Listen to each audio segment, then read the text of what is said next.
Всем привет! С вами проект Power Device, и я начну с того, что многие пользователи телефонов Xiaomi, Redmi и Poco задумываются о записи разговоров без предупреждения. Как же можно это сделать? И как вы уже понимаете, в этом ролике я расскажу, как же это реализовать. На большинстве оболочек Xiaomi, Redmi и Poco стоит обычная Google звонилка. Если в нее зайти и нажать три точки настройки, то здесь мы сможем найти запись звонков. Но как известно, данная функция при ее активации предупреждает вашего собеседника о том, что началась запись. Раньше некоторые пользователи пытались использовать приложение из Play Market, чтобы записывать звонки, но большинство этих приложений работает некорректно. Так вот, забегая немного вперед, скажу, что мы не будем в этом ролике работать с такими приложениями, но мы будем работать с одним дополнением, которое официально устанавливается на телефоны Xiaomi, только в китайских прошивках. Работает это приложение достаточно просто, и называется оно Mi AI Call Assistant. Вообще, посмотрев этот ролик, вы поймете, какие приложения китайцы используют на своих прошивках, и насколько круче их версии MIUI и HyperOS. Сразу скажу, что с этим дополнением будут некоторые нюансы, так что не судите строго, если к вашему телефону это не подойдет, вам просто нужно протестировать.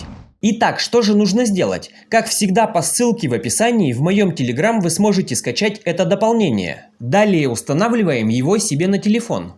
Чтобы его активировать, нам нужно зайти в приложение Activity Launcher. Если что, ссылку на него также оставлю в описании. Далее здесь в поиске прописываем Mi, ставим пробел. У вас должно найтись нужное приложение. Разворачиваем все его настройки.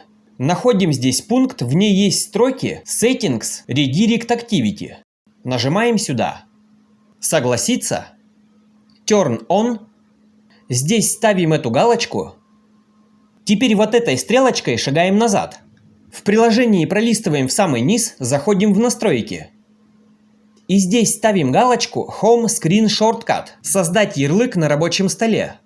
Теперь абсолютно все приложения можно закрыть. А на нашем последнем рабочем столе мы найдем вот такой ярлык. Мы активировали наше дополнение.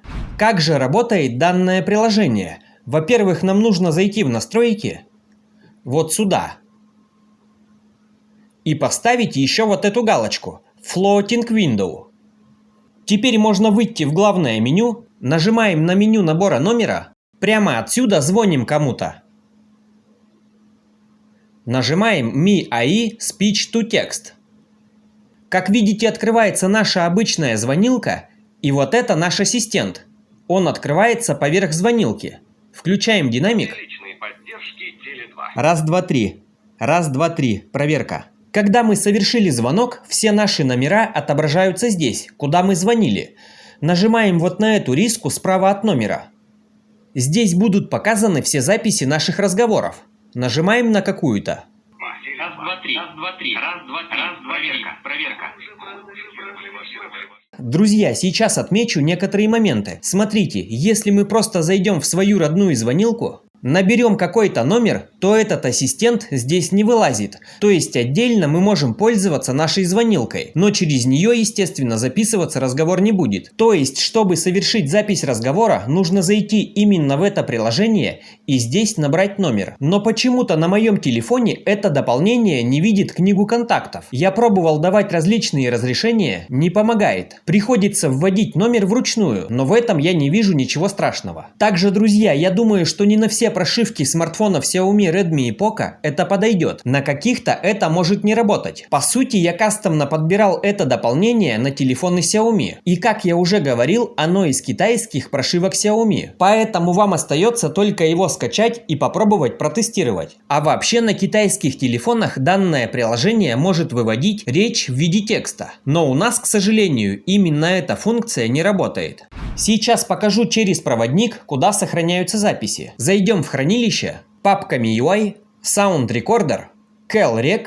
Здесь и сохраняются все наши записи. Вообще, я считаю, если на вашем Xiaomi есть Google звонилка и вы хотите записывать разговоры без предупреждения, то у вас должно быть это дополнение. Во всяком случае, у себя я его оставляю. Абсолютно точно, иногда оно может мне пригодиться. Если захотите его удалить, то в настройках зайдите в приложение, все приложения, три точки, показать системные приложения, в поиске пишем AI и находим наше приложение. Вот оно. Нажимаем «Удалить». Друзья, пожалуйста, отпишитесь в чате нашего телеграма, как у вас работает данное приложение, либо в комментариях под этим роликом. Также не забывайте подписываться на телеграм-канал Power Device, я выкладываю там много интересного. На этой ноте желаю вам только качественных девайсов и правильных настроек. До встречи в следующих роликах, пока-пока.